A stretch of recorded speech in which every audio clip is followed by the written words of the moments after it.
விஜய்க்கு விஜயோட பையனுக்குள்ள age ratio பாத்தீங்கன்னா 4:1 சொல்லிருக்காங்க. அவங்க ரெண்டு பேரோட வயசை மல்டிப்ளை பண்ணா உங்களுக்கு 324 வரதா சொல்லிருக்காங்க.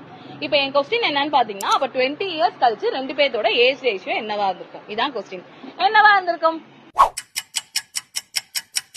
அப்கோர்ஸ் 56:29 இருந்திருக்கும். என்ன லாஜிக்னு பாத்தீங்கன்னா 4:1ங்கிறது பிரசன்ட் ரேஷியோ.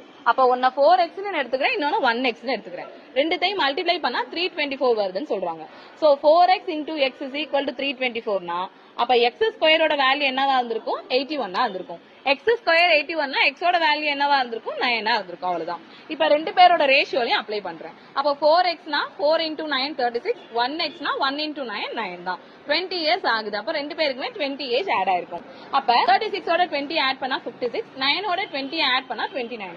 இப்ப இது ரெண்டுத்தையும் ரேஷியோல அடிக்க முடியுமானா முடியாது. சோ இதோட நிப்பாட்டிக்கலாம். 56:29 இருந்திருக்கும். அவ்வளவுதான். இதே மாதிரியான ப்ராப்ளம் டிஸ்கஷன்ல கொடுத்திருக்கோம்.